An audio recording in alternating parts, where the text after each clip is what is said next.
So എൻ്റെ പേര് രതീഷ്. ഞാനാണ് സിനിമയുടെ director. Did the music, cinematography, story and screen play. ഇത് രേഖ ഹരീന്ദ്രൻ, ഇതാണ് സിനിമയുടെ lead actress. Sunith John, production manager. And Viswam, he's A second hero of the movie. Main ആയിട്ടുള്ള cast Anoop Menon and Lal. അവരാണ് കേരളത്തിൽ നിന്നും അമേരിക്കയിലേക്ക് വന്നത്.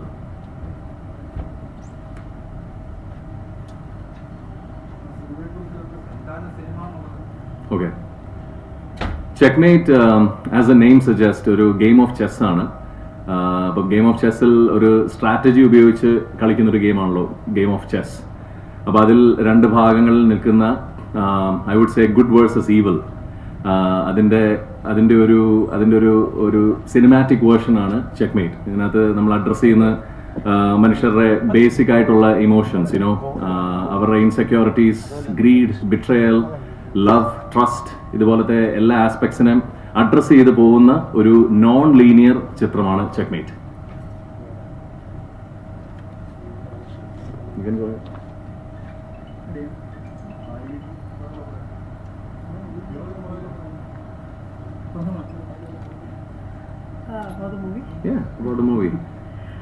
അപ്പോ രതീഷ് പറഞ്ഞ പോലെ ഇതൊരു നോൺ ലീനിയർ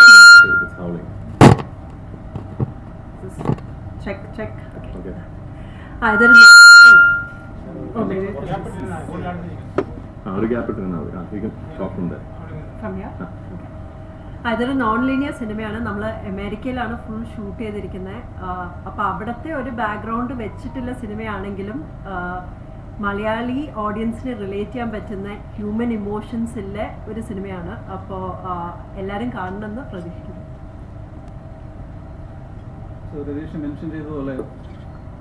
രതീഷ് മുമ്പ് മെൻഷൻ ചെയ്തതുപോലെ ഒരു മലയാള cinema fully shot in US.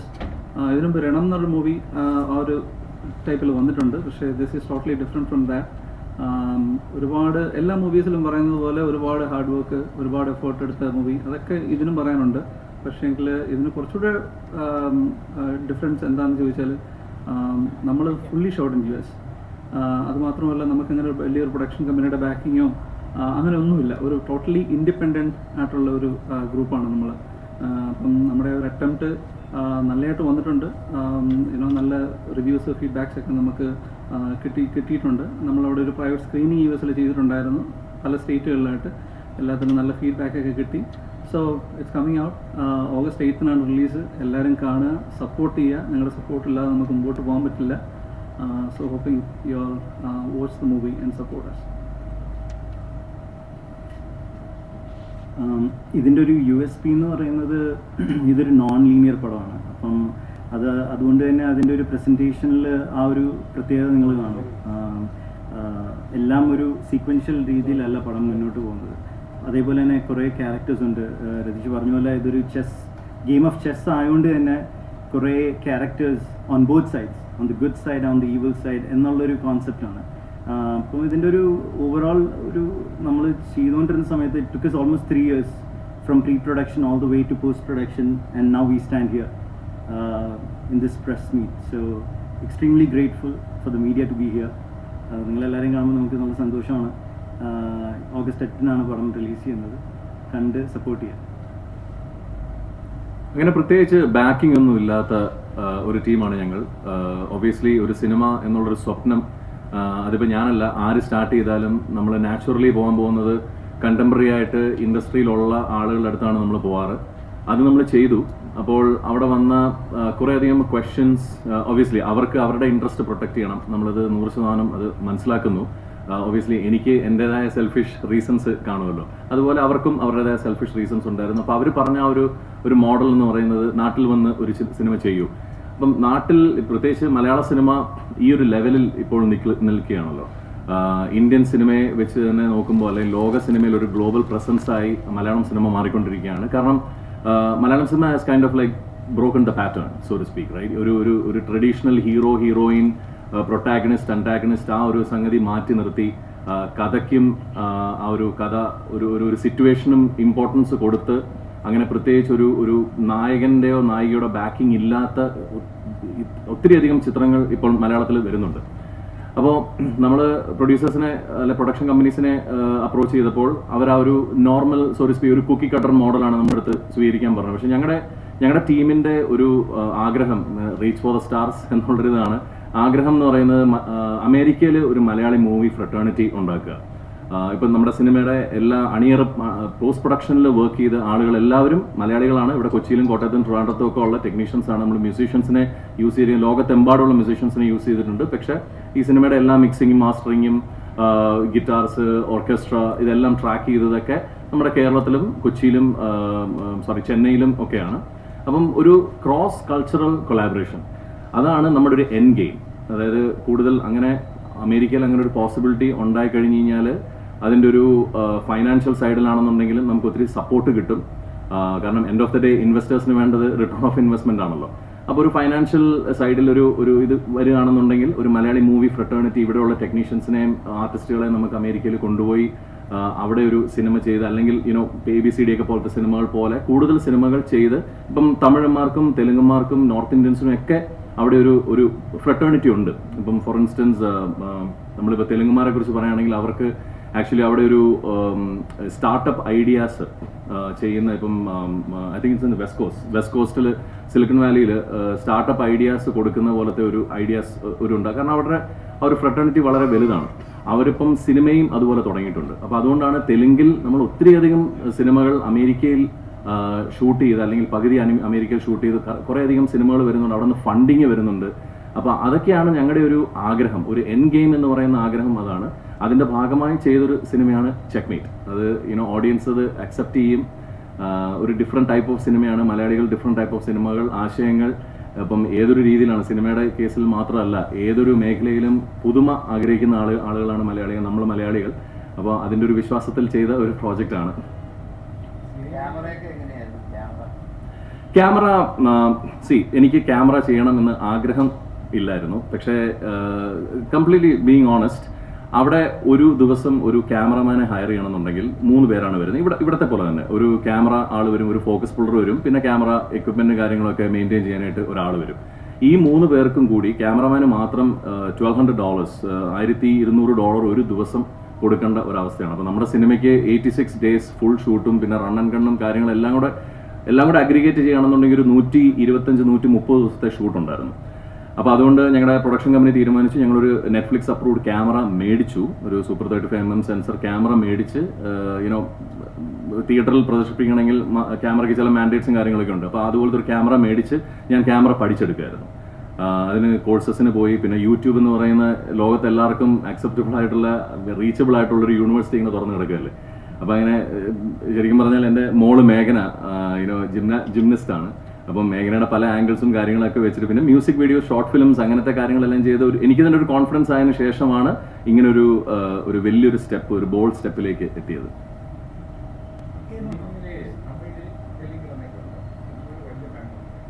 എന്തോ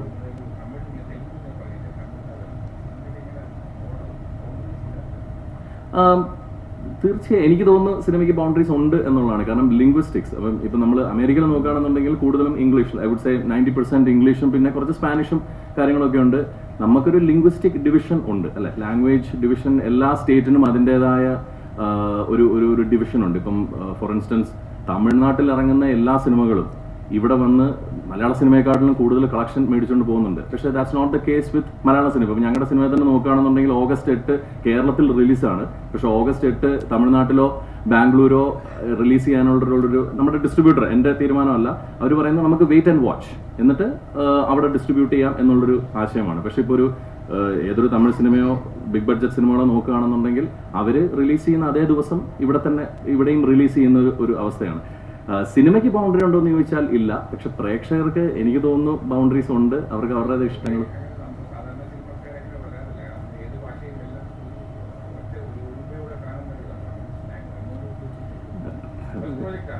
അതെ, ഫസ്റ്റ് പ്രോജക്റ്റാണ് സാർ. Thank you. അല്ല, സാറ് റെഫർ ചെയ്തത് മുമ്പേ രതീഷ് ഒരു പോയിന്റ് പറഞ്ഞില്ലേ, ഇപ്പം അമേരിക്കയിൽ ഒരു മലയാളം ഫ്രട്ടേണിറ്റി കൊണ്ടുവരിക എന്നുള്ളത്. ഇപ്പം തെലുങ്ക് അല്ലെങ്കിൽ മറ്റുള്ള ലാംഗ്വേജസിന് അങ്ങനെ ഒരു ബാക്കിങ്, അങ്ങനെ ഒരു സപ്പോർട്ട് സിസ്റ്റം ഉണ്ട് എന്നാണ് രതീഷ് മുമ്പേ പറഞ്ഞത്.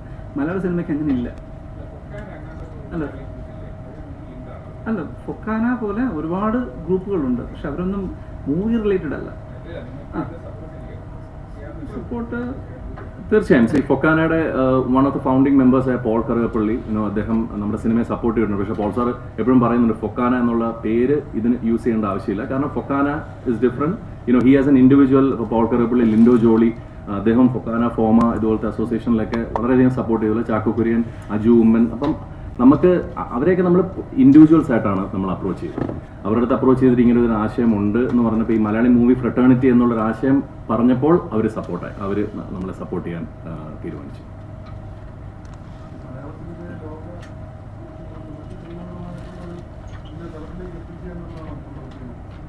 തീർച്ചയായും അത് മലയാള സിനിമയ്ക്ക് അത് കഴിയും, മലയാള സിനിമയ്ക്ക് അത് കഴിയൂ എന്നുള്ള ഒരു വിശ്വാസമുണ്ട്, ഒരു സ്വകാര്യ അഹങ്കാരം ഉണ്ട്. കാരണം വേറൊന്നും കൊണ്ടല്ല, ഞങ്ങൾ അവിടെ ഞാൻ നേരത്തെ പറഞ്ഞ പോലെ New England region consist of how many states, New York, New Hampshire, Connecticut, Massachusetts, Vermont, അപ്പോൾ ഇതുപോലെ ഒരു 5-6 സ്റ്റേറ്റിലുള്ള ഒരു മൂവി ഫ്രട്ടേണിറ്റി ഉണ്ട് അവിടെ. അപ്പോൾ അവിടെയൊക്കെ പോയി ഞാൻ ഈ വോളണ്ടിയറിങ് കാര്യങ്ങളൊക്കെ ചെയ്യുന്നതാണ്. അപ്പോൾ അവർക്ക് ഞാൻ മലയാള സിനിമകൾ സജസ്റ്റ് ചെയ്യും. ഇപ്പം പത്മനാഭൻ മാഷിൻ്റെ സിനിമകളാണ് ഇപ്പോൾ എല്ലാം യൂട്യൂബിൽ ലീഗലി അവൈലബിൾ ആണല്ലോ, എല്ലാം അപ്ലോഡഡ് ആണല്ലോ. അപ്പോൾ ഇതൊക്കെ കാണുമ്പോൾ ഡിഫറെൻറ്റ് ടൈപ്പ് ഓഫ് സിനിമകൾ എൻജോയ് ചെയ്യുന്ന ആളുകളുണ്ട്. പക്ഷേ സിനിമയെ സീരിയസ് ആയിട്ട് എടുക്കുന്ന ആളുകളായിട്ടാണ് എനിക്കവിടെ, അതായത് സിനിമ ഒരു ഉപജീവനമായി ചെയ്യുന്ന ആയിട്ടാണ് എനിക്കവിടെ കൂടുതൽ contacts. They all love Malayalam movies. അവർക്ക് ഇപ്പം ഞാൻ ഫോർ ഇൻസ്റ്റൻസ് തേന്മാവിൻ കുമ്പത്ത് എന്ന് പറയുന്ന സിനിമ ഞാൻ സജസ്റ്റ് ചെയ്തു, മണിച്ചിത്രത്താഴ് സജസ്റ്റ് ചെയ്തു, ഭരതം, അമരം, ഈ സിനിമകളെല്ലാം സജസ്റ്റ് ചെയ്തപ്പോൾ ഇത് കണ്ട എല്ലാവരും ഓക്കെ എന്തുകൊണ്ട് അവരുടെ എല്ലാം പ്രോബ്ലം എന്ന് പറയുന്ന സബ് ടൈറ്റിൽസ് എല്ലാത്തിനും അവൈലബിൾ അല്ല. അപ്പോൾ അങ്ങനെ ഒരു പ്രശ്നമുണ്ട്. സബ് ടൈറ്റിൽസ് അവൈലബിൾ ആയിട്ടുള്ള എൻ്റെ ഫ്രണ്ട് ഗ്യാരി പുള്ളിക്ക് ഞാൻ മലയാള സിനിമകൾ സജസ്റ്റ് ചെയ്യുമ്പം ഈ ഇടയ്ക്ക് ഞാൻ സജസ്റ്റ് ചെയ്ത് ജോജി എന്ന് പറയുന്ന സിനിമ സജസ്റ്റ് ചെയ്തു. പുള്ളിക്കത് വളരെ ഇഷ്ടപ്പെട്ടു. അപ്പോൾ അവർക്ക് എല്ലാവർക്കും ആ ഒരു മലയാള സിനിമ എന്ന് പറയുന്നത് ഇപ്പം മഞ്ഞുമേൽ ബോയ്സ് അതെല്ലാം വളരെ പ്രോമിനൻസ് കിട്ടിക്കൊണ്ടിരിക്കുന്ന ഒരു സമയമാണ്. എനിക്കൊന്ന് മലയാളം സിനിമയ്ക്കുള്ള പോപ്പുലാരിറ്റി അമേരിക്ക മാത്രമല്ല ഏത് രാജ്യത്ത് നോക്കിയാലും അതിൻ്റെ ഒരു റെലവൻസ് ഭയങ്കര ഇമ്പോർട്ടൻ്റ് ആണ്. ഇപ്പം ബോളിവുഡിൽ നോക്കിയാലും തമിഴിൽ നോക്കിയാലും അവർ കമ്പയർ ചെയ്യുന്നത് മലയാളം മൂവി ആയിട്ടാണ്. ഇപ്പം ഈ പറഞ്ഞ പോലെ ആവേശം, പ്രേമലു, ഇതെല്ലാം ഗ്ലോബലി ഒരു ഫിനോമിനൻ ആണ്. ഇത്രയും കോടികൾ അത് സക്സസ്ഫുൾ ആയിട്ട് റൺ ചെയ്ത് ഇത്രയും കൺട്രികളിൽ ആ ഒരു യൂണിവേഴ്സൽ ആയിട്ടുള്ള എനിക്കൊന്ന് ആ ഒരു കണ്ടന്റ് ക്രിയേഷനാണ് മലയാളത്തിൻ്റെ ഒരു സ്ട്രെങ്ത്. ആ എടുക്കുന്ന സ്റ്റോറീസ് ആ വെരി റിലേറ്റബിൾ, ആളുകൾക്ക് ജെന്യുവനായിട്ട് കണക്ട് ചെയ്യാൻ പറ്റുന്ന സ്റ്റോറി ലൈൻസ് ആണ്. അല്ലാതെ ബോളിവുഡിനെ പോലെ ഉള്ള ഒരു ഫ്ലാഷിനെസ് നമ്മൾ മാക്സിമം കൊണ്ടുവരാതിരിക്കുക, നമ്മൾ ആ ഒരു റിയാലിറ്റിയിലോട്ട് മാക്സിമം എത്താൻ ശ്രമിക്കുന്ന ഒരു ഗ്രൂപ്പ് ഓഫ് ക്രിയേറ്റീവ് പീപ്പിളാണ് മലയാളത്തിൽ. അപ്പോൾ അതുകൊണ്ട് തന്നെ ആയിരിക്കും മലയാളം സിനിമയെ ആൾക്കാർ ഒരു റെഫറൻസ് പോയിന്റ് ആയിട്ട് എപ്പോഴും കാണുന്നത്.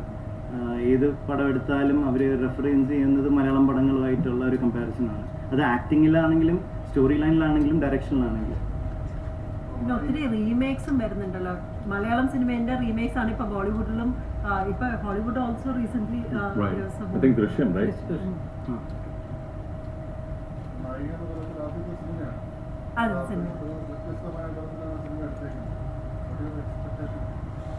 എക്സ്പെക്ടേഷൻ ഇതൊരു ഡിഫറെന്റ് സിനിമ ആയതുകൊണ്ട്, ആൻഡ് എൻ്റെ ഒരു ബിലീഫ് മലയാളി ഓഡിയൻസ് ഭയങ്കര ഇന്റലിജന്റ് ക്രൗഡാണ്. Different types of movies accept ചെയ്യാനില്ല ഒരു ഔട്ട്ലുക്ക് ഇല്ല ആൾക്കാരാണെന്ന് എൻ്റെ ഒരു ബിലീഫ്. അതുകൊണ്ട് I'm hoping will be accepted because ഇതൊരു ഓപ്പൺ മൈൻഡ് ആയിട്ട് കാണണം. കുറച്ച് ഫാസ്റ്റ് പേസ് മൂവിയാണ്, കുറേ ബാക്ക് ആൻഡ് ഫോർത്ത് ഉണ്ട്, പ്രസന്റിന് ഫ്യൂച്ചർ, ഫ്യൂച്ചർ ടു പ്രസന്റ്. അപ്പം ശ്രദ്ധിച്ച് കാണണം. ഫോൺ നോക്കിയിരുന്നാൽ ലോസ്റ്റ് ആയി പോവും. അപ്പം അങ്ങനെ കണ്ടാൽ അത് എൻജോയ് ചെയ്യും എന്ന് തന്നെയാണ് എൻ്റെ ഒരു വിശ്വാസം.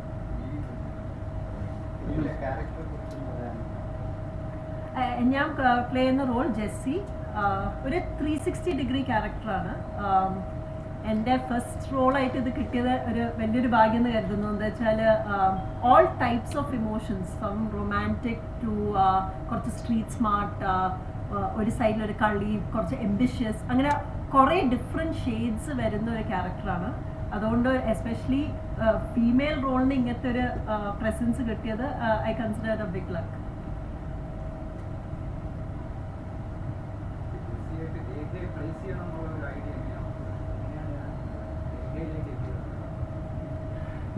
ഞാൻ ഈ ഒരു സിനിമ സ്റ്റാർട്ട് ചെയ്യുന്നതിന് മുമ്പ് വേറൊരു സിനിമയാണ് ഞാൻ പ്ലാൻ ചെയ്തിരുന്നത്. ഒരു ഹ്യൂമൻ ട്രാഫിക്കിംഗ് സബ്ജക്റ്റാണ് പ്ലാൻ ചെയ്തിരുന്നത്. അതിനുശേഷം ഒരു ആന്തോളജി സീരീസ് എന്നൊരു ആശയത്തിലേക്ക് പോയി. ആന്തോളജി സിനിമ തന്നെ, പക്ഷെ ഒരു ആന്തോളജി ബേസ്ഡ് ഒരു സിനിമ. അപ്പം അതിൻ്റെ ഭാഗമായി ഒരു ഫിൽം മേക്കിംഗ് 101 എന്ന് പറയുന്ന ഒരു സെഷൻ നമ്മൾ വെച്ചു. നമ്മുടെ സീഡ് എൻ്റർടൈൻമെൻറ്റ്സ് എന്ന് പറഞ്ഞൊരു company is actually A partner in seed entertainments. ഞങ്ങളങ്ങനെ ആ ഒരു കൂട്ടായ്മ ഒരു ഫേസ്ബുക്ക് പോസ്റ്റ് ഇട്ടിട്ട്, അപ്പോൾ അതിനകത്ത് ഒത്തിരി ആളുകൾ, ഇപ്പം മലയാളികൾ മാത്രമല്ല, നോർത്ത് ഇന്ത്യൻസ്, തമിഴിയൻസ്, തെലുഗൂസ്, ഒത്തിരി ആളുകൾ വന്നു അതിൻ്റെ ഒരു ഭാഗമാകാനായിട്ട്. അപ്പോൾ അവിടെ ഞാൻ എല്ലാവരുടെ അടുത്തും പറഞ്ഞത്, സിനിമയിൽ അഭിനയിക്കാൻ മാത്രമാണെന്നുണ്ടെങ്കിൽ ജോയിൻ ചെയ്യണ്ട, because I M myself disabled. അതുകൊണ്ട് എല്ലാ ജോലിയും എടുക്കേണ്ട ഒരു ഫിൽം മേക്കിംഗ് എന്ന് പറയുന്നത്, ഇപ്പോൾ ഒരു 3 വർഷം ഒരാളൊരു ഡിഗ്രി, ഫിൽം മേക്കിംഗിൽ ഒരു ഡിഗ്രി എടുക്കുന്നതിന് തുല്യമായ ഒരു പ്രോസസ്സാണ് നമ്മൾ ഈ സിനിമയിലൂടെ പോയിരിക്കുന്നത്. അപ്പോൾ അതിൽ നിന്നും വന്ന ക്യാരക്ടർ ആർക്സിനെ നമ്മൾ ബേസിക്കലി ആളുകളെ കാസ്റ്റ് ചെയ്തു. ഒരു കാസ്റ്റിംഗ് കോളും കാര്യങ്ങളൊക്കെ ഉണ്ടായിരുന്നു, സെൽഫ് ടേപ്പിംഗ്, അതുപോലത്തെ ഒരു വർക്ക്ഷോപ്പ്, അങ്ങനത്തെ പല പല എക്സസൈസുകളിലൂടെ പോയി അവസാനം രേഖയെ ആ ജെസ്സി എന്ന് പറയുന്ന ക്യാരക്ടറിലേക്ക് പ്ലേസ് ചെയ്യായിരുന്നു. And again to be honest with you, നമ്മൾ ആ ഒരു ആന്തോളജി സീരീസ് തുടങ്ങിയതുപോലല്ല ചെക്ക്മേറ്റ് എന്ന് പറയുന്ന സിനിമയെ ഞാൻ, so when you actually watch the movie, ഇതിനകത്ത് ആദ്യം വരാൻ പോകുന്ന ലാൽ സാറിൻ്റെ ഒരു സെഗ്മെന്റും അത് ഭയങ്കരമായിട്ട് ഒരു under dog down town based ആയിട്ടുള്ള ഒരു വാഷ്ഡ് അപ്പ് ഡോൺ, അങ്ങനത്തെ ഒരു സെറ്റപ്പിൽ നിന്നും നമ്മൾ ഇമീഡിയറ്റ്ലി സ്വിച്ച് ചെയ്യുന്നത് ഒരു അഫ്ലുവൻറ്റ് അമേരിക്കയുടെ ഒരു സൈഡിലേക്കാണ്. അവിടെയാണ് അനുവേട്ടൻ്റെ ഒരു CEO ക്യാരക്ടറും കാര്യങ്ങളൊക്കെ വരുന്നത്. അതിൽ നിന്ന് നമ്മൾ സ്വിച്ച് ചെയ്യുന്നത് അമേരിക്കയിലെ ഒരു സാധാരണക്കാരൻ്റെ കഥയിലാണ്. അപ്പോൾ ഈ 3 കഥകളായിട്ട് ടെക്നിക്കലി സ്പീക്കിംഗ് ഒരു ബന്ധവുമില്ല. അപ്പം ആ ഒരു തോട്ട് പ്രോസസ്സിൽ നമ്മൾ ഇപ്പം രേഖയുടെ ക്യാരക്ടറിനെ കുറിച്ച് പറയുകയാണെന്നുണ്ടെങ്കിൽ, രേഖയുടെ ക്യാരക്ടറാണ് ആക്ച്വലി ഇത് എന്താ പറയുന്നത്, ഒരു thread that connects all the stories. അപ്പോൾ ആ ഒരു സ്റ്റോറിയിലേക്ക് എത്താൻ പറ്റി എന്നുള്ളത് ഈ പറഞ്ഞ ഞാനും എൻ്റെ chief associate director Balachandar, he's actually from Chennai, പിന്നെ സൗമ്യ രാജൻ, ശ്യാം, അപ്പം ഞങ്ങളെല്ലാവരും കൂടെ ഡിസ്കസ് ചെയ്ത് പ്രിറ്റി മച്ച് ഒരു 7-8 മാസം സൂം കോളായിരുന്നു. ഒരു വൈകുന്നേരം ആകുമ്പോഴത്തേക്കിനും ചിലപ്പോൾ സൂം കോളൊക്കെ ഇങ്ങനെ ഓടിക്കൊണ്ടിരിക്കും ഇങ്ങനെ ബാക്ക്ഗ്രൗണ്ടിൽ. എന്നിട്ട് നമ്മൾ കഴിക്കാനൊക്കെ പോകും. അങ്ങനെ തിരിച്ചു വന്ന് പല പല ആശയങ്ങൾ എക്സ്ചേഞ്ച് ചെയ്ത് അവസാനം ഈ ഒരു കഥയിലേക്ക് എത്തിയതാണ്. അതുകൊണ്ട് I would say this is not an act of solitude. This is teamwork. ഇപ്പം ഞാൻ ഈ കഥയുടെ പറഞ്ഞ എല്ലാ വിഭാഗങ്ങളിലും എൻ്റെ പേരാണെങ്കിലും ഞങ്ങൾ ടീം വർക്കിലാണ് ഇതെല്ലാം ചെയ്തത്. എനിക്ക് തോന്നുന്നു എല്ലാ സിനിമയും അതുപോലെയാണ്. പക്ഷേ I am not insecure to spell it out loud. Music ഡയറക്ടറും ഞാൻ തന്നെയാണ്. ബാക്ക്ഗ്രൗണ്ട് സ്കോർ ചെയ്തിരിക്കുന്ന ഈസ്റ്റേൺ യൂറോപ്പിലുള്ള എൻ്റെ ഒരു ഫ്രണ്ടാണ്, റസ്ലൻ പെരസിലോ. പക്ഷേ ഇതിലെ ചില ബാക്ക്ഗ്രൗണ്ട് സ്കോർസും പിന്നെ എല്ലാ ഗാനങ്ങളും കമ്പോസ് ചെയ്തിരിക്കുന്നത് ഞാനാണ്. ചിത്ര ചേച്ചി ഒരു പാട്ട് പാടിയിട്ടുണ്ട്. I was very fortunate to collaborate with Chithra ചേച്ചി. പിന്നെ നിത്യാമാമൻ, KS ഹരിശങ്കർ, ലിറിക്സിസ്റ്റ് ആയിട്ടുള്ള BK ഹരിനാരായണൻ, വിനായക് ശശികുമാർ, ജോ പോൾ, ധന്യ സുരേഷ് മേനൻ, വേടൻ. അപ്പോൾ ഇവരെല്ലാവരും ഞങ്ങളൊരു ഇൻഡിപെൻഡൻറ്റ് ടീമാണെന്ന് അറിഞ്ഞിട്ടും ഞങ്ങളുടെ കൂടെ കൊളാബറേറ്റ് ചെയ്തു, because they trusted the songs, right? ഇപ്പോൾ ഫോർ ഇൻസ്റ്റൻസ് ഹരിയുടെ ഒക്കെ അടുത്ത് ഒരു പാട്ട് നമ്മൾ കൊണ്ടുപോകുമ്പോഴത്തേക്കിനും അതിനനുസരിച്ചുള്ള ഒരു ആംബിഷൻ ഇല്ലാത്ത പാട്ട് ആണെന്നുണ്ടെങ്കിൽ അത് ശരിയാവില്ല, സ്റ്റേറ്റ് അവാർഡ് വിന്നേഴ്സ്. അപ്പം അവരെല്ലാം നമ്മൾ ട്രസ്റ്റ് ചെയ്തു എന്നുള്ളതാണ് ഇത്. പിന്നെ നേരത്തെ പറഞ്ഞ പോലെ ഓർക്കസ്ട്രയും കാര്യങ്ങളൊക്കെ ഇവിടെ നിന്ന് തന്നെയാണ് ട്രാക്ക് ചെയ്തിരിക്കുന്നത്. അതെല്ലാം ഈ പറഞ്ഞ പോലെ സൂം കോളിലൊക്കെ കൂടിയാണ് ചെയ്തിരിക്കുന്നത്.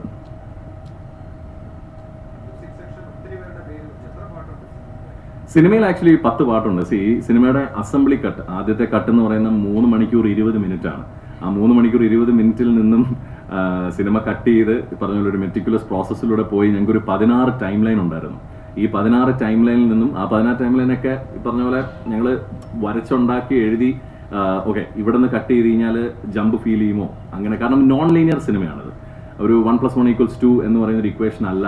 പറഞ്ഞ പോലെ എന്താ പറയുന്നത്, ഒരു ഹീറോ ഉണ്ട്, ഹീറോയ്ക്ക് ഒരു ഡൗൺഫോൾ സംഭവിക്കുന്നു, ആ ഡൗൺഫോളിൽ നിന്നും ഹീറോ എങ്ങനെ കരകയറുന്നു എന്നുള്ളൊരു സാധാരണ ഫോർമുല അല്ല ഈ സിനിമയ്ക്ക് അത് ഉപയോഗിച്ചിരിക്കുന്നത്. അതുകൊണ്ട് തന്നെ ഞങ്ങൾക്ക് അതിൻ്റെ ഉള്ള ഫ്ലെക്സിബിലിറ്റി ഉണ്ടായിരുന്നു. പല പല ടൈം ലൈൻ ക്രിയേറ്റ് ചെയ്ത് ഈ 16 ടൈം ലൈനിൽ നിന്നും ഞങ്ങൾ സെലക്ട് ചെയ്ത ടീമായിട്ട് ഞങ്ങൾ സെലക്ട് ചെയ്ത ഒരു ടൈം ലൈനാണ് ഇപ്പോൾ പ്രേക്ഷകർ കാണാൻ പോകുന്നത്.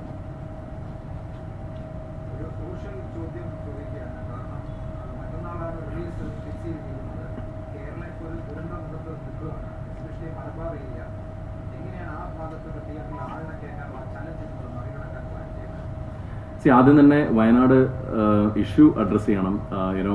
ഇതുപോലെ ഇത്രയും വലിയൊരു ദുരന്തം ആക്ച്വലി നമ്മുടെ കേരളം കണ്ടിട്ടില്ല. ഞങ്ങൾ അമേരിക്കയിലാണെങ്കിലും ഇപ്പോൾ എൻ്റെ ഫീൽഡിൽ വരുന്ന എല്ലാം മലയാളി ന്യൂസുകളാണ്. ഇപ്പം വാർത്ത നമ്മൾ ഇപ്പോൾ കഴിച്ചുകൊണ്ടിരിക്കുന്ന സമയത്തൊക്കെ ആണെന്നുണ്ടെങ്കിലും പ്ലേ ചെയ്യുന്ന മലയാളി ന്യൂസുകളാണ്. അതാണ് നമ്മൾ ഫോളോ ചെയ്യുന്നത്. അമേരിക്കയിലാണെങ്കിലും മലയാളികൾ എന്നുള്ള അതൊരു സത്യമാണ്. ഇപ്പോൾ അവിടെയാണെങ്കിലും നമ്മുടെ കൂട്ടുകാരും എല്ലാം മലയാളി എന്ന് പറയുന്നതാണ് നമ്മുടെ എല്ലാവരുടെയും ഐഡന്റിറ്റി. അതിപ്പോൾ ഏതൊരു പ്രവാസിക്കും അതുപോലെയാണ്. അതുകൊണ്ട് തന്നെ വളരെ വിഷമമുണ്ട്. ഇപ്പം ഞാൻ ഇവിടെ നിൽക്കുന്ന ഒരു സിറ്റുവേഷനിൽ ഇതുപോലെ നമ്മളിത് ഫസ്റ്റ് ഹാൻഡായിട്ട് കാണുന്നു. നമ്മൾ അനുവേട്ടനും ലാൽ സാറും ഞങ്ങൾ ടീമെല്ലാം ആയിട്ട് നമ്മളിത് ചെയ്യുന്നു. അപ്പം ആളുകൾ ക്യാമ്പുകളിലാണ്. അതൊരു വല്ലാത്ത ഒരു സിറ്റുവേഷനാണ്. അതിൽ നിന്നും നമ്മൾ കരകയറും. Together we will surpass that. അപ്പം നമ്മൾ ചെയ്ത ഒരു കാര്യം എന്ന് പറയുന്നത്, അഗൈൻ ലാൽ സാറ് പറഞ്ഞിട്ടുണ്ടായിരുന്നത് പബ്ലിസിറ്റി രീതിയിൽ പറയരുത്. പക്ഷേ ഓണസ്റ്റ്ലി പറയുകയാണ്, ഞങ്ങളിവിടെ മെട്രോ പില്ലേഴ്സും പിന്നെ 8x8 ബോർഡ്സ് അങ്ങനെ കുറച്ച് പ്രൊമോഷണൽ സംഭവത്തിനൊക്കെ മാറ്റി വെച്ചിരുന്നൊരു തുക, അത് എൻ്റെ ഐഡിയ അല്ല. ടീമിൽ ഞങ്ങൾ എനിക്കൊന്ന് കുറച്ച് ദിവസം മുമ്പ് നമ്മൾ ഡിസൈഡ് ചെയ്തു അത് വയനാട് ഇതിലേക്ക് നമ്മളെക്കൊണ്ട് പറ്റുന്നതല്ലേ പറ്റൂ. ഞങ്ങളെക്കൊണ്ട് പറ്റാവുന്ന കാര്യങ്ങളെ നമുക്ക് ചെയ്യാൻ പറ്റും. അല്ല വെറുതെ സംസാരിച്ചിരുന്നുകൊണ്ടിട്ടൊന്നും കാര്യമില്ല. അത് വലിയൊരു തുകയൊന്നുമല്ല, പക്ഷെ ഞങ്ങളെക്കൊണ്ട് പറ്റുന്ന രീതിയിൽ ഞങ്ങളത് ശ്രമിക്കുന്നുണ്ട്. അതൊരു സിനിമയുടെ ഭാഗമായിട്ടൊന്നും അല്ല, ഒരു ഹ്യൂമാനിറ്റേറിയൻ നമ്മുടെ ആളുകളാണ് എന്നുള്ള ഒരിത്. പിന്നെ ടു അഡ്രസ് ദ ക്വസ്റ്റ്യൻ, സത്യം പറഞ്ഞാൽ എൻ്റെ ഡിപ്പാർട്ട്മെൻ്റ് അല്ല. ഞാൻ ഡയറക്ടറാണ്. തിയേറ്ററിൽ ആൾ കയറുമോ എന്നൊക്കെ ഉള്ള അത് നമ്മുടെ ഒരു വിശ്വാസമാണ്. പറഞ്ഞ പോലെ മലയാളി ഓഡിയൻസിലുള്ളൊരു വിശ്വാസമാണ്. പിന്നെ ഈ ഒരു സമയത്ത് സിനിമ ഇറക്കുന്നതെന്ന് പറയുമ്പോൾ സിനിമ എൻ്റർടൈൻമെൻ്റ് ആണെങ്കിലും അതും ഒരു ജോലിയാണ് അല്ലേ. നമുക്ക് എല്ലാവർക്കും ഓഫീസിൽ പോകേണ്ടതുപോലെ അതിനെ റിലൈ ചെയ്യുന്ന ആളുകളുണ്ട്. പിന്നെ നമുക്ക് പല പല പ്രൊഡ്യൂസേഴ്സായിട്ട് ഒബ്ലിഗേഷൻസ് ഉണ്ട്, നമ്മൾ സൈൻ ചെയ്ത കോൺട്രാക്ട്സ് ഉണ്ട്. അപ്പോൾ അതിൻ്റെയൊക്കെ ഭാഗമായി മാത്രമാണ്. അല്ലെങ്കിൽ ഞങ്ങൾ പിന്നെ 8-ാം തീയതി 9-ാം തീയതി ഒക്കെ ആയിട്ട് 5-6 സിനിമകളൊക്കെ റിലീസ് ചെയ്യുന്നുണ്ട്. അപ്പം അതാണ് എനിക്ക് അതിനെക്കുറിച്ച് പറയാനുള്ളത്. ഗുഡ് ഫെല്ലാസ് ഇൻ ഫിലിംസ് അവരാണ് ഗഗനചാരിയൊക്കെ ചെയ്തത്. Extremely good professional team to work with. Deepak, പിന്നെ സ്നേക്ക് പ്ലാന്റ്, ഹെയിൻസ് ആൻഡ് ടീമാണ് ഇതിൻ്റെ പ്രൊമോഷണൽ ആക്ടിവിറ്റീസും മാർക്കറ്റിങ്ങും ഒക്കെ ചെയ്യുന്നത്. പിന്നെ നിങ്ങളുടെ എല്ലാവരുടെയും സപ്പോർട്ട്, നിങ്ങളെല്ലാം താങ്ക് യു സോ മച്ച്.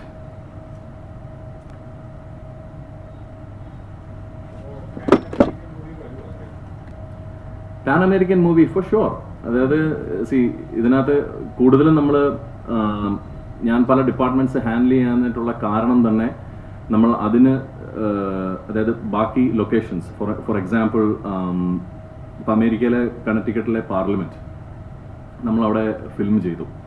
അതായത് ഇപ്പോൾ അമേരിക്കൻ പ്രസിഡന്റ് സെനറ്റേഴ്സിനെ അഡ്രസ്സ് ചെയ്യുന്ന ആ റൂമിൽ we were fortunate enough to film sequence, actually 3 sequences. പിന്നെ ഒരു സീക്വൻസ് അവിടുത്തെ ഹൗസ് ഓഫ് റെപ്രസെൻറ്റേറ്റീവ്സ് റൂമിൽ നമ്മൾ ഫിലിം ചെയ്തു. അപ്പോൾ അതിനൊക്കെ ഭീമമായ ഒരു തുക നമുക്ക് ചിലവാക്കേണ്ടി വന്നു. കാരണം അവിടുത്തെ പാർലമെന്റ് അല്ല. ഇപ്പോൾ ഈ പട്ടാളക്കാർ ഈ വലിയ തോക്കൊക്കെ പിടിച്ചുകൊണ്ടിരിക്കുന്ന ആളുകളെ $400 പെർ അവറൊക്കെ കൊടുത്ത് നമ്മൾ നിർത്തേണ്ടി വന്നു. അത് അവരുടെ ഒരു മാൻഡേറ്റ് ആണ്. അപ്പോൾ അങ്ങനെ പിന്നെ 4 സീസൺസ് നമ്മൾ കവർ ചെയ്തു. അപ്പോൾ അതുകൊണ്ട് which is also part of the reason ഈ ഗ്രീൻ സ്ക്രീൻ വെച്ച് ചെയ്യാതെ 4 സീസൺസ് നമ്മൾ കവർ ചെയ്തു. ആക്ച്വൽ സീസൺസിൽ നമ്മൾ പോയി ഷൂട്ട് ചെയ്തു. പിന്നെ അവിടുത്തെ ഒരു ഡൗൺ ടൗണിലെ ഇപ്പോൾ ലാൽ സാറിൻ്റെ സീക്വൻസ് മുഴുവൻ നടക്കുന്ന അവിടുത്തെ ഹാർട്ട്ഫോർഡ് പോലീസ് അക്കാഡമിയുടെ ബോക്സിംഗ് റിങ്ങിലാണ്. പിന്നെ നെറ്റ്ഫ്ലിക്സിലൊക്കെ സ്റ്റണ്ട് കൊറിയോഗ്രാഫി ചെയ്യുന്ന ആളുകളെയാണ് നമ്മൾ സ്റ്റണ്ട് കൊറിയോഗ്രാഫറിന് ഉപയോഗിച്ചിരിക്കുന്നത്. നെറ്റ്ഫ്ലിക്സ് ബോസ്റ്റൺ, ന്യൂയോർക്കിലൊക്കെ വെൻഡേഴ്സായിട്ട് നിൽക്കുന്ന ആളുകളെയാണ്. അപ്പോൾ ആ ഒരു ഡിപ്പാർട്ട്മെൻറ്റിലൊന്നും ഒരു കുറവും വരുത്തിയിട്ടില്ല. അത് എനിക്ക് തോന്നുന്നു എൻ്റെ അടുത്ത് സുനിത് പറഞ്ഞു, പ്രൊഡക്ഷൻ മാനേജറായിട്ട് അത് റിവീൽ ചെയ്യരുത്, എന്തോ കോൺട്രാക്ച്വൽ സംഭവം ഉണ്ട്, എനിക്കറിയില്ല.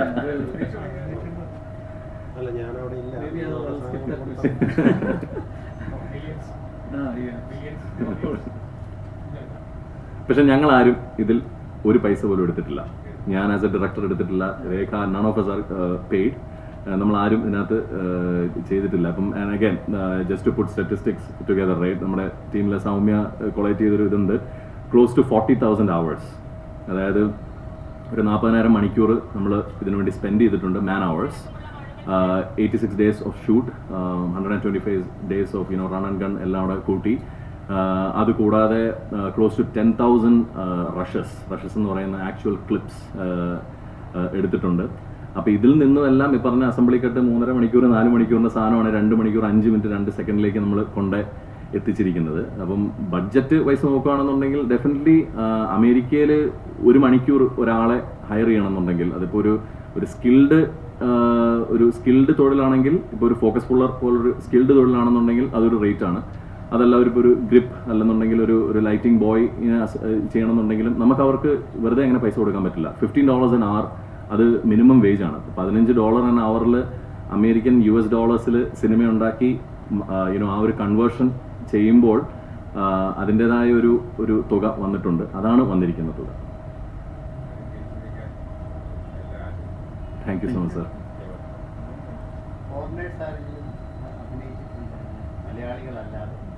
Absolutely. So Randy Barroso, he is actually ഒരു ആക്ടറാണ് അവിടുത്തെ. പുള്ളി ഇതിനകത്ത് US പുള്ളി ഈസ് എൻ അമേരിക്കൻ. പുള്ളിയെ കൂടാതെ ഇപ്പം ലെസ്ലി നോവൽ റമോസ്, ലെസ്ലി, ഗ്യാരി, ഒത്തിരി അമേരിക്കൻ ആർട്ടിസ്റ്റുകളുണ്ട്.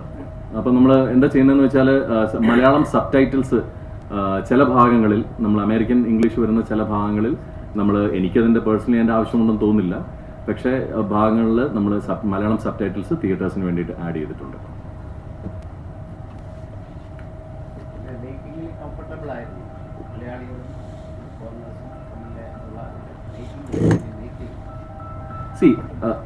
ഫോറിനേഴ്സ്, ഈ അമേരിക്കൻസ് സ്പെസിഫിക്കലി ഇപ്പോൾ അതൊരു ഇമിഗ്രന്റ് കൺട്രി ആണല്ലോ. അപ്പോൾ അവരവിടെ എല്ലാ കൾച്ചറിനെയും അക്സെപ്റ്റ് ചെയ്യും.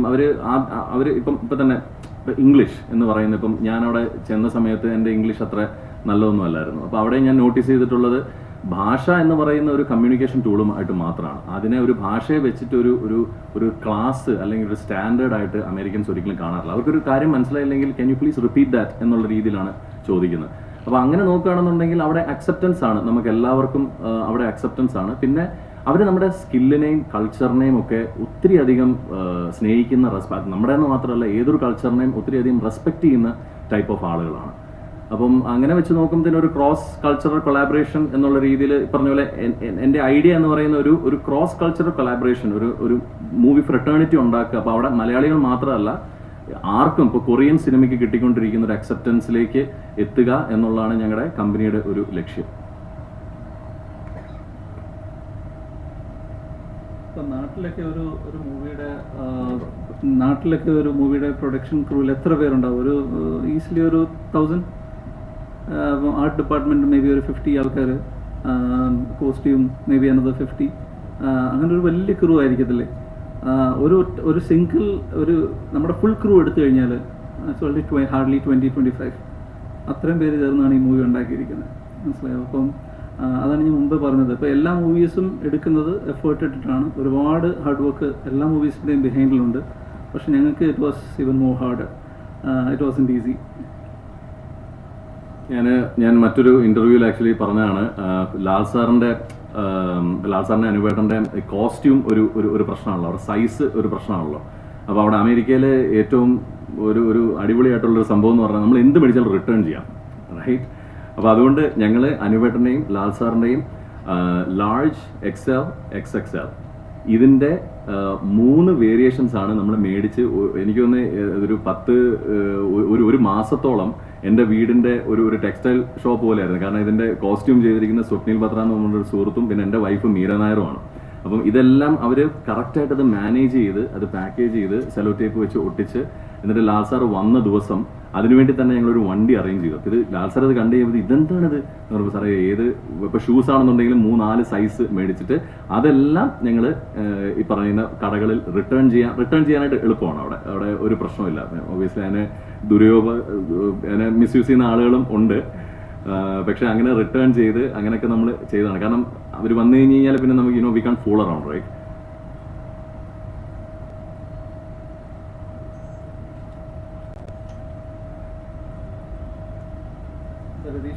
രതീഷ് മുമ്പ് പറഞ്ഞില്ലേ, അപ്പം ഞാൻ പ്രൊഡക്ഷൻ മാനേജറിൻ്റെ റോളും ചെയ്തിട്ടുണ്ട്, ഞാൻ ഇതിനകത്തൊരു റോളും ചെയ്തിട്ടുണ്ട്, മൂവിയിലും ഞാൻ ആക്ട് ചെയ്തിട്ടുണ്ട്.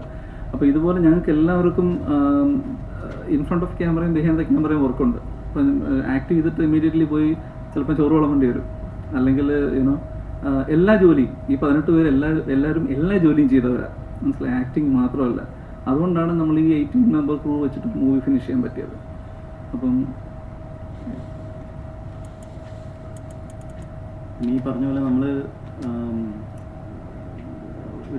ഒരു സമയം നമുക്ക് അവധി എടുക്കേണ്ടി വന്നു. അപ്പോൾ നമ്മൾ ഡേ ടൈമിൽ ജോലി ചെയ്യുന്നവരാണ്, ഈവനിങ്സ് ആണ് നമ്മൾ കൂടുന്നത്, വീക്കെൻഡ്. പിന്നെ അതല്ലാതെ ഷൂട്ടിൻ്റെ സമയത്ത് നമ്മളെല്ലാവരും അവധി എടുത്ത് ഡെഡിക്കേറ്റഡ് ടൈം ഇതിനു വേണ്ടി സ്പെൻഡ് ചെയ്തു. അപ്പം ആ ഒരു ടൈമിലെല്ലാം നമുക്ക് തലയിൽ പല കാര്യങ്ങളാണ് ഓടുന്നത്. Acting is one thing. ഇപ്പം ലാസറും അനുപേട്ടനെല്ലാം വരുന്ന സമയത്ത് നമ്മൾ we have to be very conscious as an actor. We have to be very clear in our script. We need to know നമ്മൾ എങ്ങനെയാണ് ഡെലിവർ ചെയ്യാൻ പോകുന്നത്. അതിൻ്റെ കൂടെ തന്നെ അത് കഴിഞ്ഞ് ബാക്കിയുള്ള ആക്ടിവിറ്റീസിൽ നമ്മളെ കൂട്ടത്തിലുള്ള എല്ലാവരും പല കാര്യങ്ങളിൽ ഇപ്പോൾ ഫുഡ് പിക്ക് ചെയ്യാൻ പോവുക, അല്ലെങ്കിൽ കാര്യങ്ങൾ സെറ്റ് ചെയ്യുക, പ്രോപ്സ് നോട്ട് ചെയ്യുക, അങ്ങനത്തെ പല കാര്യങ്ങളും ചെയ്തിട്ടുണ്ട്. അതിൽ നമുക്ക് എനിക്ക് തോന്നുന്നു ഒരു കാര്യത്തിൽ നമുക്കിപ്പം ഏറ്റവും ചാലഞ്ചിങ് ആയിട്ട് തോന്നിയത്, അത് ലാവ് സാർ നമ്മുടെ അടുത്ത് 2-3 പ്രാവശ്യം അത് പറഞ്ഞിട്ടുണ്ടായിരുന്നു, കണ്ടിന്യൂറ്റി. അപ്പോൾ പല സമയത്തും കണ്ടിന്യൂറ്റി ഷോട്ട്സ് കാണും. ലാവ് സാർ തൊപ്പിയല്ലായിട്ട് ഒരു കണ്ണാടികളെ വെച്ചുള്ളൊരു ക്യാരക്ടറാണ്. പക്ഷെ അതിൻ്റെ ഒരു ഭംഗി എന്ന് വെച്ചാൽ ലാൽ സാറിന് കണ്ടിന്യൂറ്റി നല്ല ധാരണയുണ്ട്. ലാൽ സാർ നമ്മളെടുത്ത് ചോദിക്കും, ഞാൻ എൻ്റെ മുമ്പ് എങ്ങനെയാണ് തൊപ്പി പ്ലേസ് ചെയ്തിരുന്നത്, അപ്പം നമ്മൾ അങ്ങോട്ടും ഇങ്ങോട്ടും നോക്കിയിട്ട് നമ്മൾ നോട്ട് ചെയ്തില്ല. ലാൽ സാർ എപ്പോഴും പറയുന്നത് continuity is A game changer സിനിമയിൽ. അത് നന്നായിട്ട് ചെയ്തില്ലെങ്കിൽ നമ്മൾ എഡിറ്റ് ചെയ്യുന്ന സീനുകൾ കറക്റ്റായിട്ട് ജെല്ലാവത്തില്ല. അപ്പോൾ അത് ഭയങ്കര ഒരു വലിയ പാഠമായിരുന്നു നമുക്ക് ആ സമയത്ത്, ഷൂട്ടിൻ്റെ സമയത്ത്. എക്സാക്ട്ലി.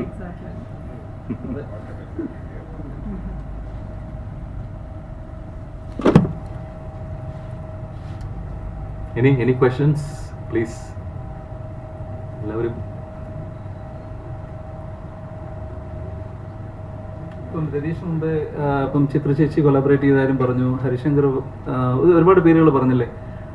അതൊരു ഹാപ്പി പാത്ത് അല്ലെങ്കിൽ ഒരു ഹാപ്പി സൈഡാണ് രതീഷ് പറഞ്ഞത്. അപ്പം ആസ് എ പ്രൊഡക്ഷൻ മാനേജർ ഞാനിപ്പം ഇവിടുത്തെ ആൾക്കാരുമായിട്ട്, ടെക്നീഷ്യൻസുമായിട്ട്, ആർട്ടിസ്റ്റുകളായിട്ട് റീച്ച് ഔട്ട് ചെയ്യുമ്പോണ്ടല്ലോ നമുക്ക് ഒരുപാട് നെഗറ്റീവ് അനുഭവങ്ങളും ഉണ്ടായിട്ടുണ്ട്. അപ്പോൾ രതീഷ് പറഞ്ഞ നല്ല സൈഡാണ് പറഞ്ഞത്, അത് കേൾക്കാൻ രസം ഉണ്ടായിരുന്നു. ചിത്ര ചേച്ചി, വേടൻ, ഹിരൺ, എല്ലാം നിത്യമോമ, എല്ലാം നല്ല പേരുകളാണ്. സോ അവർ നമ്മളോട് സഹകരിച്ചു, നമ്മളെ ട്രസ്റ്റ് ചെയ്തു. പക്ഷേ ഓൺ ദ അതർ സൈഡ് നമുക്ക് ഒരുപാട് നെഗറ്റീവ് കമൻസ് കിട്ടിയിട്ടുണ്ട്. നമ്മളെ ഇൻസൾട്ട് ചെയ്ത ഇൻസിഡൻസ് ഉണ്ടായിട്ടുണ്ട്, നമ്മളെ പുച്ഛിച്ച സമയങ്ങളുണ്ടായിട്ടുണ്ട്. നമ്മൾ ആരോടും തിരിച്ചൊന്നും പറഞ്ഞിട്ടില്ല. We understand from their standpoint too. നമ്മൾ പുതിയ ആൾക്കാരാണ്, അപ്പം അതിൻ്റേതായിട്ടുള്ള ലിമിറ്റേഷൻസ് നമുക്കുണ്ട്. We understand that part. പക്ഷേ എന്നാലും ഞാൻ I wanted to highlight that part. So it was not just the happy മുഴുവൻ ഇദ്ദേഹമാണ്. അതുകൊണ്ടാണ് ഞാൻ പറഞ്ഞത്. അങ്ങനെ ഒരു സൈഡുണ്ട്. പിന്നെ അവിടുത്തെ സംബന്ധിച്ച് ലോക്കൽ ഒരുപാട് ആൾക്കാർ നമ്മളെ സപ്പോർട്ട് ചെയ്തിട്ടുണ്ട്. ഇപ്പം മാർഷൽ ആർട്സ് അക്കാഡമി, അവിടുത്തെ ലോക്കൽ ചർച്ചസ് ഷൂട്ട് ചെയ്യാനായിട്ട് ഒരുപാട് ഒരുപാട് ആൾക്കാർ സപ്പോർട്ട് ചെയ്തിട്ടുണ്ട് നമ്മളെ. തീർച്ചയായും.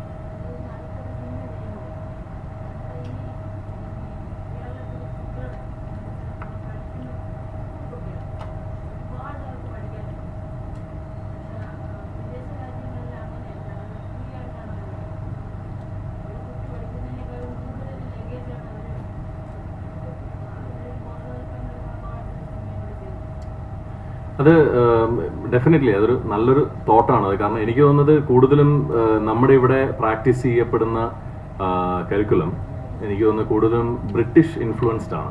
അതായത് പണ്ട് കാലത്ത് ഇപ്പം പല നിയമങ്ങളാണെങ്കിൽ പോലും ബ്രിട്ടീഷുകാരുടെ വളരെയധികം ഒരു ഇൻഫ്ലുവൻസ് ഉള്ള ഒരു കരിക്കുലമാണ് നമ്മുടെ നാട്ടിൽ ഉള്ളത്. അപ്പോൾ അതിൻ്റെ ഏറ്റവും നല്ല എക്സാമ്പിളാണ് ഞാനും.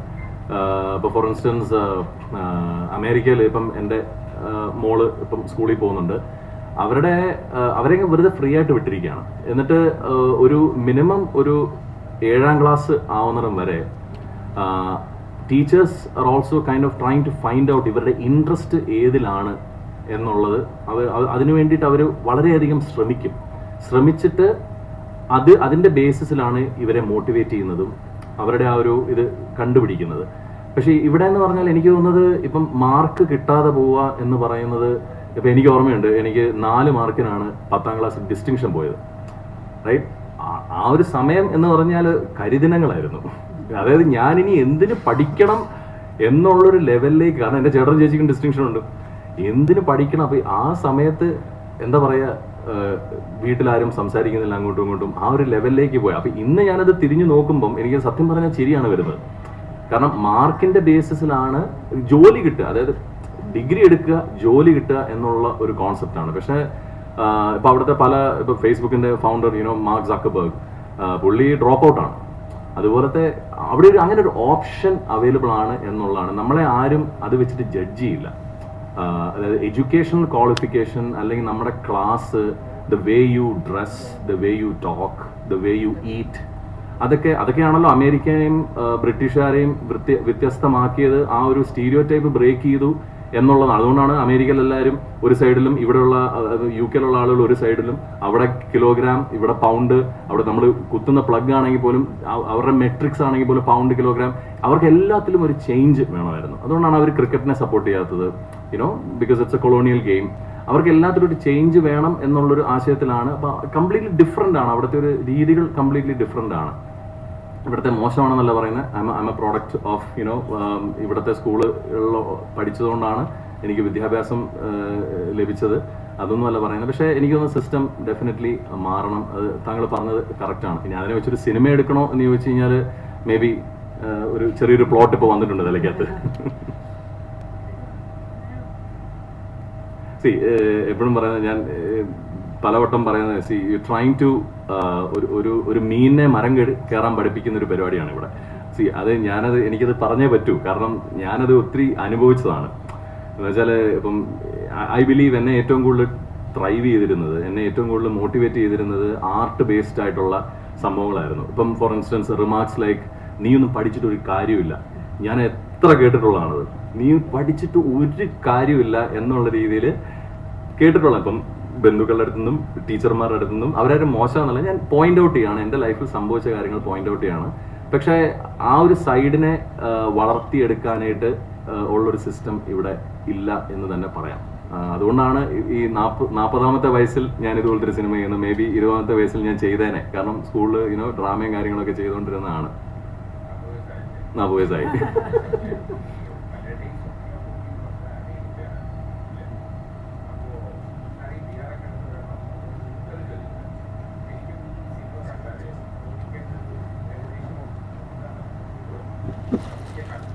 തീർച്ചയായും ഞങ്ങൾ അങ്ങനെ തന്നെയാണ് അത് ആർക്കിടെക്ട് ചെയ്തത്, റൈറ്റ്? നമ്മൾ കൂടുതലും ഔട്ട്ഡോർ ഷോട്ട്സിലാണ് നമ്മൾ, because we wanted to bring in that ആ ഒരു എസ്തെറ്റിക്സ്, റൈറ്റ്? അത് കൊണ്ടുവരണമായിരുന്നു. കാരണം ഇപ്പോൾ ഒരു സിനിമ ഒരു കമോഡിറ്റി ആയിട്ട് കണ്ടു കഴിഞ്ഞാൽ we are trying to sell something, അല്ലേ? ഒരു റൂമിനകത്ത് വെച്ചിട്ട് അമേരിക്കയാണെന്ന് പറഞ്ഞിട്ട് കാര്യമില്ല. അപ്പോൾ അതുകൊണ്ട് നമ്മൾ എല്ലാം കവർ ചെയ്തിട്ടുണ്ട്. അവിടുത്തെ ആ ഒരു ഗ്രാൻഡ്യോർ, ഇവിടെയും ഉണ്ട് ആ ഒരു ഗ്രാൻഡ്യോർ. ഇവിടെ ഇപ്പം നമുക്കൊരു നേച്ചർ ആയിരിക്കും. ഇപ്പം എൻ്റെ ഒരു ആഗ്രഹം എന്ന് പറയുന്നത്, ഇപ്പം എൻ്റെ പേഴ്സണലായിട്ടുള്ള ഏറ്റവും എൻ്റെ ലൈഫിൽ എനിക്ക് എടുക്കാൻ താല്പര്യമുള്ള ഒരു പ്ലോട്ടുണ്ട്. ആ പ്ലോട്ട് എന്ന് പറയുന്നത് ആക്ച്വലി എൻ്റെ സാധനം നടക്കുന്നത് ഒരു ഗ്രാമത്തിലും ഒരു പറമ്പിലുമാണ്. എൻ്റെ മനസ്സിലുള്ളൊരു ആശയമാണ്, റൈറ്റ്? അപ്പം ഇവിടെ അതിനുള്ള ആ ഒരു ഭംഗിയുണ്ട്. പക്ഷേ അമേരിക്കയിലുള്ള സംഗതികൾ, ഇപ്പം ന്യൂയോർക്ക് സിറ്റി, റൈറ്റ്? അതിൻ്റെ ഒരു ഗ്രാൻഡ്യോർ, ആ ഒരു സ്റ്റോക്ക് എക്സ്ചേഞ്ച്, ആ ഒരു സംഭവം ആളുകൾ കണ്ടു കഴിഞ്ഞാൽ അത് ഒരു വ്യത്യസ്തമായ ഒരു സംഭവമായിരിക്കും. വ്യത്യസ്തത ഇഷ്ടപ്പെടുന്ന ആൾക്കാരാണ് നമ്മൾ, അല്ലേ? വ്യത്യസ്തമായ ഒരു സംഭവം കാണുമ്പോൾ അവർക്ക് ഇഷ്ടപ്പെടും എന്നുള്ളൊരു ഐഡിയയിലാണ് നമ്മളിത് ഔട്ട്ഡോർ ഷോട്ട്സ് ഒക്കെ വെച്ച് പ്ലാൻ ചെയ്തത്. അത് മാത്രമല്ല, അമേരിക്കയിൽ എല്ലാവർക്കും ഒരു ആറ്റിറ്റ്യൂഡ് ഉണ്ട്. അത് അമേരിക്ക പറഞ്ഞാൽ ഭയങ്കര പൈസയും കോൺക്രീറ്റ് ജംഗിൾ, CEOs, അങ്ങനത്തെ ഒരു സെറ്റപ്പ്. ഇത് നമ്മൾ രണ്ടും കാണിച്ചിട്ടുണ്ട്. അവിടെ ഹോംലെസ് ആയിട്ടുള്ള ആൾക്കാരുണ്ട്. പണ്ട് ചിത്രത്തിൽ മോഹൻലാൽ പറഞ്ഞ പോലെ ദരിദ്രവാസിയായ അമേരിക്കനോ സായിപ്പോ എന്ന് പറഞ്ഞ പോലെ ആക്ച്വലി ഉണ്ട്. അപ്പൊ നമ്മുടെ സിനിമയില് രണ്ടും കാണാൻ പറ്റും. അപ്പൊ അതൊരു ഐ ഓപ്പണിംഗ് സാധനമാണ്.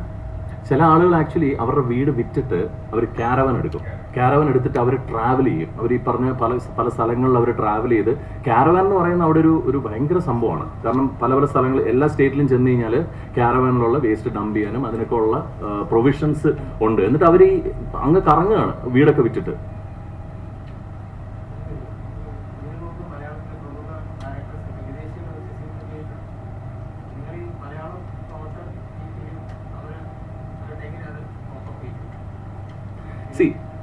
നമ്മളിപ്പോൾ എൻ്റെ എക്സ്പീരിയൻസ് പറയുകയാണെന്നുണ്ടെങ്കിൽ, ഈ സിനിമയിൽ ഞാൻ കൊളാബറേറ്റ് ചെയ്തിട്ടുള്ള എല്ലാ അമേരിക്കൻസും അവരുടെ ഇപ്പം എനിക്ക് തോന്നുന്നു റാൻഡി ചെയ്ത ഒരു ഇന്റർവ്യൂവിൽ അത് പറയുകയും ചെയ്തു, അവർക്ക് ഭാഷ എന്ന് പറയുന്നതിനെക്കാട്ടിലും മേലെയാണ് സിനിമ. അപ്പം അങ്ങനെ വരുമ്പോഴത്തേക്കിനും അവർക്ക് സിനിമയാണ് അവരുടെ ഇത്. അപ്പോൾ റാൻഡിൻ്റെ അടുത്ത് എപ്പോഴും ചോദിക്കുക, നീ പറയുന്നതെല്ലാം ഓക്കെ, പക്ഷെ എനിക്കിത് മനസ്സിലാവുന്നില്ല, ഇത് എന്ത് ഈ പറയുന്നതെന്ന്. അപ്പോൾ ഞാൻ പറയും വെയിറ്റ്, കാരണം ക്യാമറ റോൾ ചെയ്തുകൊണ്ടിരിക്കുകയാണ്, നമുക്ക് 4 മണിക്കൂർ സ്കെഡ്യൂൾ കവർ ചെയ്യണം, ആളുകൾക്ക് ഓവർ ടൈം കൊടുക്കേണ്ട ഒരു അവസ്ഥ വരും. അപ്പോൾ ആ ഒരു കാരണം സ്ക്രിപ്റ്റ് ഓൺ റെക്കോർഡ് മാറ്റി. അപ്പം ഞാൻ റാൻഡിയുടെ അടുത്ത് പറഞ്ഞു, ഇവിടെ എല്ലാം പറഞ്ഞുതരാം, ഇത് ഈ ഷൂട്ടെല്ലാം കഴിയും. അപ്പം പറഞ്ഞു, അല്ലല്ല, എനിക്ക് അതിനുള്ള ഇമോഷൻസ് എല്ലാം ലോക്ക് ചെയ്ത് വെച്ചോളൂ, ഒന്നും നോക്കണം, ഒന്നും കളയണ്ട, ലോക്ക് ചെയ്ത് വെച്ചപ്പോൾ എന്നിട്ട് ഞാൻ പുള്ളിയെടുത്ത് പറഞ്ഞു, Lal sir stroke, stop, shut up എന്ന് പറയും, അപ്പം നീ അടിച്ചോണം, ഷട്ടപ്പ് എന്ന വാക്കാണ് നിന്റെ ക്യൂ എന്ന് പറഞ്ഞാൽ പുള്ളി പറഞ്ഞു, ഓക്കെ അങ്ങനെയാണെന്നുണ്ടെങ്കിൽ അങ്ങനെ ചെയ്യാം എന്ന് വരെ പോയിട്ടുണ്ട്. അപ്പം അവർക്ക് സിനിമ എന്ന് പറയുന്നത് ഭാഷ, you know, the way you look, the way you dress, അതിനേക്കാട്ടിലൊക്കെ മേലെയാണ്. അതുപോലത്തെ ആളുകളായിട്ട് തന്നെ ഞാൻ കൊളാബറേറ്റ് ചെയ്തിരിക്കുന്നത്. പിന്നെ അവരെല്ലാം പ്രൊഫഷണൽസ് അല്ലേ, അപ്പം അങ്ങനെ പ്രൊഫഷണൽസ് ആകുമ്പോഴത്തേനും അങ്ങനത്തെ ഒരു ഈഗോ പ്രശ്നങ്ങളൊന്നും വരില്ല. പിന്നെ അഭിനയിക്കുമ്പോഴും നമുക്ക് അങ്ങനെ ഒരു ഡിസ്കണക്ട് ഫീൽ ചെയ്തില്ല. അപ്പം അവർ ഫോറിനേഴ്സ് ആണ്, നമ്മൾ ഇന്ത്യൻ ബേസ്ഡ് ആണ്, അങ്ങനെ ഒരു ഫീലൊന്നും കിട്ടിയില്ല. ഇമോഷൻസ് കൺവേ ചെയ്യുമ്പോൾ നമ്മൾ ആ ഒരു ജെനുവിൻ ഇമോഷൻസ് നമ്മൾ ഡിസ്പ്ലേ ചെയ്യുമ്പോൾ അവരും അതേപോലെ ഡിസ്പ്ലേ ചെയ്യും. അപ്പോൾ അതിൻ്റെ ഒരു മീറ്റർ മാത്രമേ ഉള്ളൂ. രതീഷ് എപ്പോഴും പറയുന്നത് നമ്മൾ കൂടുതൽ ഹൈ പോകണ്ട, അല്ലെങ്കിൽ ഈ ഒരു മീറ്ററിൽ നിന്നാൽ മതി. അപ്പോൾ അത് പറഞ്ഞ് മനസ്സിലാക്കി നമ്മൾ ആ ഒരു ടെമ്പോ കീപ്പ് ചെയ്ത് പോകും. അപ്പം അതുകൊണ്ട് അങ്ങനെ ഒരു നല്ലൊരു എക്സ്പീരിയൻസ് ആയിരുന്നു അവരോട് വർക്ക് ചെയ്യാനാണ്.